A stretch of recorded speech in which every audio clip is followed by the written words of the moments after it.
After 18 years of being utterly ordinary, I finally found that I could shine. I was born to be a vampire. It's so beautiful. We're the same temperature now. I'm always amazed because, you know, a lot of your fans have seen these movies like hundreds and hundreds of times. How many times have you seen these movies? Well, they seem to be on TV a lot at the moment, so I've seen like bits and pieces a bunch of times, but basically I've only seen any of them once. You've only seen them once? Yeah, like kind of either at the premiere or just before the premiere. So, you know, most of these fans probably know the movies better than you do, you think? Definitely. I'm struggling with character names. my own character names. If enough people knew the truth, maybe we could convince the Volturi to listen. My family's in danger, I need your help. We'll join you. Taylor, how many of these interviews do you think you've done since Twilight began in 2008? Ooh, man, I don't know. Probably close to 1,000.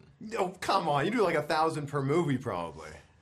Then my math is seriously off, but it's been quite a bit, I can tell you that. What is the one question that you get asked the most?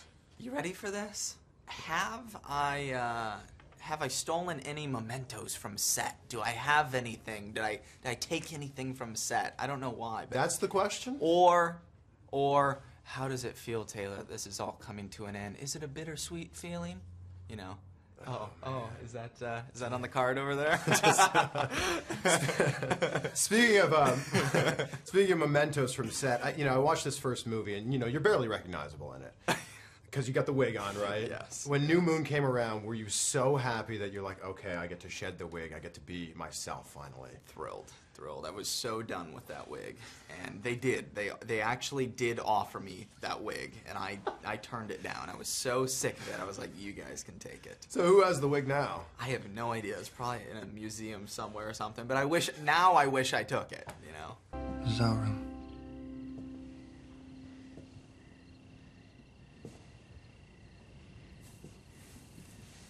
Vampires don't sleep. It's not intended for sleep. Bella's changed so much over these 5 movies. And I want to ask you, as Kristen, which version of Bella do you relate to the most? I have to cop out of this one and say just a bit of both. I think that, Bella, because of the very strange circumstances that she finds herself in, she does something that is not entirely common in everyone's life. Is she grows up very much, it happens quite quickly. She lives a really long period of time in a very short few years. And, sure. I don't know, I think that more than just being this strong, fast, sleek vampire Cullen woman, she really is a very realized version of her human self. It's if you were to take all of the fantasy elements away, I think that she's just sort of kind of grown up overnight, and it was fun to play. It was fun to play her as a human and then a vampire. It was nice to have both worlds.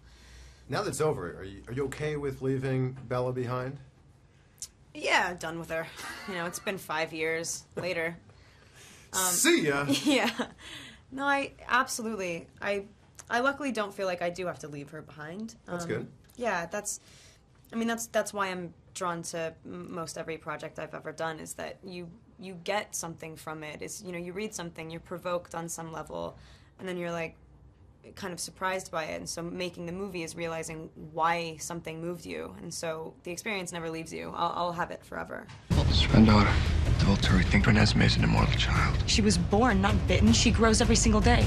Your character has grown so much since the first movie, and we've seen so much evolution with the character. And this one, you're a father.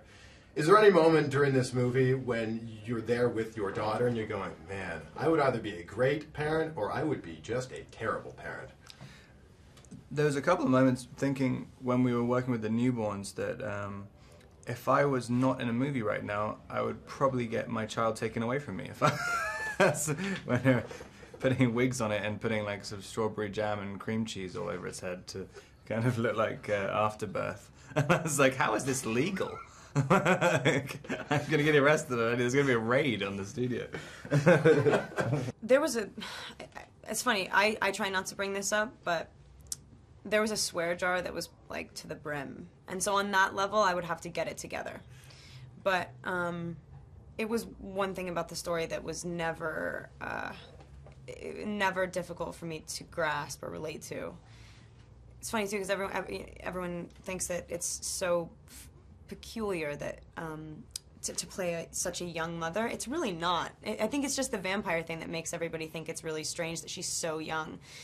But I think you're either kind of born with that or you're not, and that was one thing that both me and Stephanie were so protective about, is like, that needs to be a constant. That needs to be, she's constantly preoccupied with that. That's like, you know, it was a fun thing to play, like a really animal, feral thing to play. Who was the worst offender of the swear jar?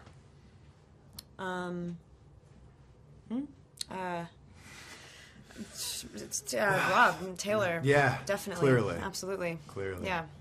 I'm watching this movie, and in this one, you guys aren't trying to, fit in as humans so much. We don't see that much interaction with humans.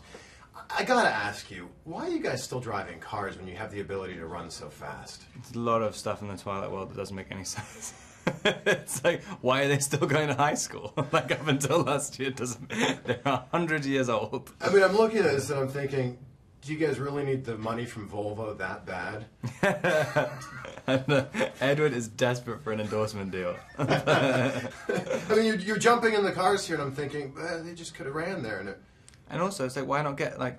Actually, no, I can't just... I was just about to say something bad about Volvo. Okay. Can't do that.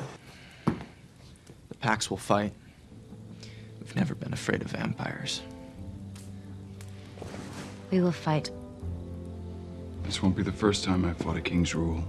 But I guess there was the moment, where New Moon wasn't guaranteed for you, right? Correct. And, and us sitting here right now, this whole thing might not have happened. Yeah. Do you ever think about, what would have happened if you couldn't convince them to allow you to be Jacob in the rest of the movies? I mean, now that I'm sitting here, I mean, I guess I think about it, but back then I was laser focused and could not allow my mind to go there at all, and I just had one goal, and that was it. This was going to have to happen. The thing I love about this movie is we see a totally different side of Jacob. Yeah. This Jacob's very funny. Yeah. He's like cracking jokes every couple minutes. It's true. It's nice to see, and it was fun for me to play because Jacob's always been so serious and so hurt and emotional throughout the franchise. So it was good to play the lighter side to Jacob. Well done, Bella. I've never seen a newborn show that kind of restraint. I'm not sure she is a newborn. She's so tame. Yeah, but don't antagonize her. She's the strongest one in the house. Are you okay, now that this is over, with leaving the Edward Cullen character behind? Yeah. I mean, there's a bunch... one thing, because he's still supposed to be 17, it gets a little bit uncomfortable after a while when you're thinking, God, people are going to start to notice soon. Yeah, it's a little daunting though, just to kind of lose that security. I mean, when this started in 2008, you looked a little bit more like a 17-year-old compared to now. Yeah, even then I didn't really look 17. Welcome home! We thought you guys might like a place of your own. What do you think? I think it's perfect. Go inside.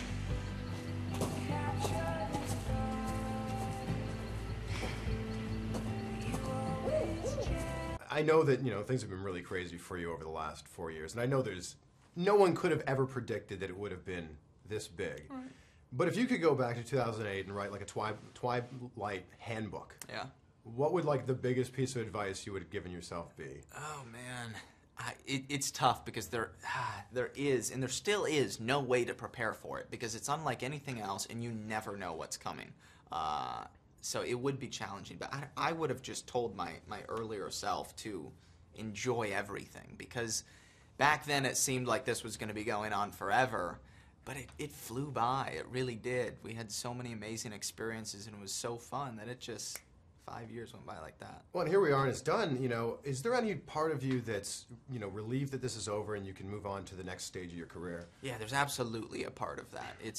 It is a bittersweet feeling because it's tough to say goodbye to in one sense, but it is exciting to look forward and be so thankful of the opportunity that this franchise gave us to go off and do other things. The ending of this movie is, I don't want to give too much away. I saw this last night. It's very tricky, though.